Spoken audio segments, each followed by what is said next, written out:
natin about Katden. Nagwagi nga po sina Miss Catherine Bernardo at Mr. Alden Richard. Pinangaralan nga po sila na Cine Expo 2025 na Box Office Queen at King dahil sa pelikulang Hello, Love Again movie. Ngunit, eto nga lang pong si Mr. Alden Richard lang po ang dumalosap at tumanggap ng award. Dahil nga po si Miss Catherine Bernardo ay nasa shooting or sabihin na natin na may naunang commitment nga po itong si Miss Catherine Bernardo kaya di po siya nakadalo at ito na naman po At dahil nga po dyan, iniintriga na naman po ang Katden. Sinasabi po nilang etong si Miss Catherine Bernardo ay iniiwasan makita itong si Mr. Alden Richard. Pero alam naman po natin na hindi po gagawin ni Miss Catherine Bernardo yun. Wala po sa kanyang, sa kanyang pagkatao na iwasan yung taong matagal niya ding nakasama o nanligaw sa kanya. Hindi niya po yung gagawin. Mga netizen or mga basher na nagsasabi po ng ganyang mga news is, alam niyo po ba na baka nga po hindi nga lang po talaga itong nagkikita ng in public itong si Miss Catherine Bernardo at Mr. Alden Richard dahil nga po pinagsasabihan din po sila ng kanilang mga boss. Marami na nga po mga Katden fans ang ngayon ay hindi na po sila nagiging fans na mga Katden dahil po naniniwala na po sila sa mga news na ito na nga pong Katden is wala na. Wala nang pagkakaibigan or wala na yung dahil nga lang daw po sa movie kaya sila nagkasama o naging malapit sa isa't isa. Pero di ba nila naisip na baka ito lang po isa lang po itong strategy ng mga boss ng ni Miss Catherine Bernardo at Mr. Alden Richard. Sabihin na po natin na mga boss talaga ng ABS-CBN at GMA Network na as in talagang hindi pa po sila pinagsasama or pinagkikita in public kasi nga po may hinahanda po silang project about po dito sa Katden. Kasi alam niyo po yung mga network po na or mga boss po ng mga kanya-kanilang network is talagang pinag-uusapan po nila at alam niyo po ba na isa po yan nga pong strategy nila kasi gusto nila yung mga nagmamahal sa Katden or mga Katden fans is parang manabik kasi nga 'di ba mas lalo ngayon 'di ba ilang buwan na halos kalahating buwan na sabihin na po natin na kalahating taon na po na hindi nga po nakikitang madalas itong si Miss Catherine Bernardo at Mr. Alden Richard na marami nga pong nangangarap na sana muli po sila magkita or muli sila makita nasa isang project kahit man lang sa serye. Kami nga pong katanungan na bakit nga po hindi na po nga nakikita itong si Miss Catherine Bernardo at Mr. Alden Richard. Ito nga pong nasasabi ko po sa inyo. Ito lamang po is opinion ko lang po. Isa lamang po itong taktika ng mga bosses po niyang ang bawat kampo po Kasi nga po ayaw po nila na ang fans is maumay na makita itong lagi nakikita itong si Miss Catherine Bernardo at Mr. Alden Richard.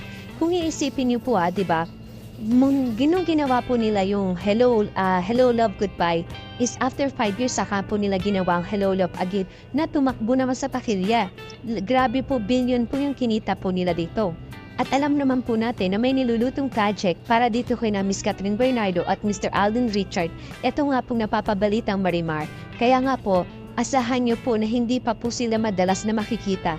Kasi nga po wala pa pong confirmation. Pero alam niyo po ba, hindi po totoong sinasabi po o kumakalat na balita na itong si Miss Catherine Bernardo at Mr. Alden Richard is magkagalit. Porque hindi lang po nakikita sila magkasama is ang dami na pong issue na binabato po sa kanila. Ito nga po, lagi ko nga po sinasabi, kung ano po yung nakikita kasi ng mga tao is binabase po nila. Tulad ngayon na hindi po madalas nakikita yung Katden, is sinasabi na nagkagalit, or pang pelikula lang po yung ginawa nila na pang sweet, yung pagiging sweet or pagiging maalaga sa isa't isa. Kaya lagi ko pong sinasabi sa inyo, maghintay lang po tayo at magkikita po din po natin na magkasamang muli itong Katden. Pasasaan din po at magkakasama rin po silang dalawa ulit. Samantala hanggang ngayon, hindi pa rin nga po makapaniwala itong si Emilio Daes na natatanggap niya ang atensyon mula nang siya ay lumabas sa Pinoy Big Brother PBB House.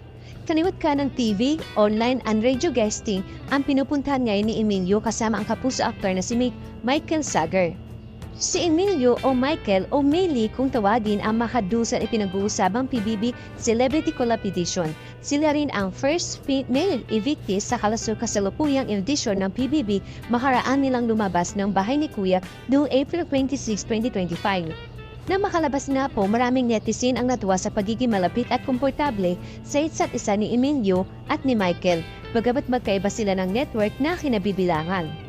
Hindi nga tuloy napigilan ng kanilang fans na isipin na posibilidad na gumawa sina Emilio at Michael ng BL or Boys Love Project o isang serye tungkol sa pag-iibigan ng dalawang kapwa lalaki. Sa Stars Magic Spotlight noong May 2 na itanong nga kay Emilio kung bukas ba siya kung sakaling bigyan sila ni Michael ng BL project. Sagot naman ito, I think wherever the opportunities come to us, we will do 100%. Michael and I are very open and of course very professional, so whatever opportunities and in front of us, we will always say yes. Pagbabahagi pa po ni Mr. Emilio, bago pa man niya makilala si Michael, ay likas na siyang very expressive sa kanyang nararamdaman, papamilya man o kaibigan. Sa kaso nga po nila ni Michael, bukas si Emilio na sabihin na ipakita sa publiko kung gaano kahalaga sa kanyang kapuso after bilang kaibigan. Bagamat ibang araw ang nilalagyan ito ng mali siya. Para kay Emilio ay nakadawian na niya ito. Aniya, I think po magaling po yun sa family ko. Kasi doon sa family ko, we're very expressive with how we show our affection for each other. Both sides of the family, my mom's side and my dad's side, so yun po talaga yung kinakahilihan namin. And I guess, kapag kumpugtabi ako sa isang tao, kumbaga si Michael, na masasabi ko ng isang best friend ko na dito sa industriya, ay ipapakita ko talaga na masaya ako kasama siya, yung pagmamahal ko for him. Sa huli, pinasalamatan nga po ni Mr. Emilio ang kadunya si Michael at ang lahat ng mga sumusuporta sa kanila. Saad nga po nito, ayon, so I think I'm happy na positive po yung reception ng Team Millie sa aming dalawa. Kasi honestly, it doesn't feel like we were together, especially sa mga guesting. Kasi parang kasama ko mo lang yung best friend mo. I think that's the one of the perk of being here now in this industry, and from that house, you are able to make connection like that. Samantala, dumako naman po tayo sa pinakahuli nating showbiz update. Ibinalita nga po ni Mr. Diego Lesaga na wala na siya karelasyon ngayon. Nang kumustahin kasi nga po ang relation status niya, balik sagot ni Mr. Diego with whom, natatawang dagdag niya, my life has been so boring. Wala nga raw pong kontrobersiya sa buhay niya ngayon. Di ba nakakapanibago guys? Wala kayong inaano sa akin. It's different now. Nakausap nga po sa isa pong interview ito si Mr. Diego sa media ko ng pelikulang In Between na ginanap na Viva Cafe Cubao, Quezon City noong April 21, 2025. Katambal ni Mr. Diego sa pelikula si Miss Shu Ramirez at ipinunto ni Diego ang blooming love life ni Shu. Hindi kailan na nagkakamabutihan na nga si Shu at Mr. Dominic Roque na madalas na nagdi-date at magkasama pang dumalo sa ABS-CBN or BN Ball kamakailan. I mean, I'm happy for Shu, but I'm also very inggit kay Shu. Saad ng 29 years old na actor na si Mr. Diego. Higit isang taon na nga po nakalipas mula nang maghiwalay si Diego at ang kanyang non-showbiz girlfriend na si Alexis Sopanco. Mayroon silang 2 years old daughter, si Hailey Paigi. If you know somebody, please introduce her to me. I'm on the market, I'm available. Hilit pa nga po ni Mr. Diego. Sabay tukoy niya sa pagiging ama, may relationship right now, numero 1, is my daughter, but syempre that's the different. I'm therefore for my daughter, but it's also nice to be feel loved by somebody. Wala pa nga raw po nakikita si Mr. Diego na potential girlfriend. Paliwanag nga po nito, iba pa rin po yung feeling na, yun nga, I mean if there's somebody I'm talking to, siguro yung kulang is the reciprocation talaga. If you don't see that, if you don't find that, in a person, mawawalan ka rin. Parang is the one-sided. Is it this worth the time? Will I get anything out of this? What are we just wasting time? Will I be in the tabloids in a couple of months because nasira na naman to relasyon na to? I don't know. I'm gonna find love. Maybe, probably, let's see. I don't know anymore. Basta chill lang daw muna nga po itong si Mr. Diego. Like my character in the movie, I think talaga you shouldn't try and control everything. Because the more you do, the more you lose control. So right now, I'm just going to with the flow. But if you don't know anybody, please send her my number 24/7. I will respond. Sa direksyon nga po ni Mr. Gio Santos, palabas sa mga sinihan, ang In Between sa May 7 na po, ilang araw na po yan ipinroduce nga po ito ng Viva Films. Challenge nga po para kay Mr. Diego ay intimate scenes nila ni Miss Shu sa pelikula. I had a really hard time. Pilyong sa outlook nga po ni Mr. Diego, sabay bawing no, not like that. Pagpapatuloy niya, I had a hard time because I guess for a moment it was, parang sabi ko, Shu, did we really just do that? Of all the project I've done, hindi kami nagpa-playback. We don't rewatch our scenes. Sabi ko, direct, can we see what we did? Huwag na, trust me. Sabi ko, okay, we put all our trust in you. Okay na to, panuorin mo na lang sa sinihan. Okay, ganun na lang.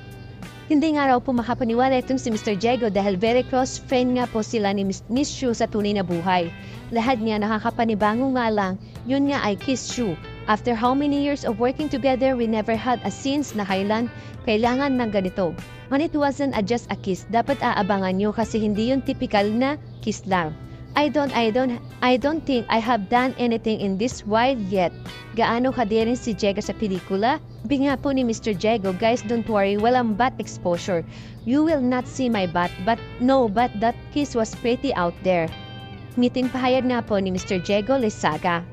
Thank you for watching.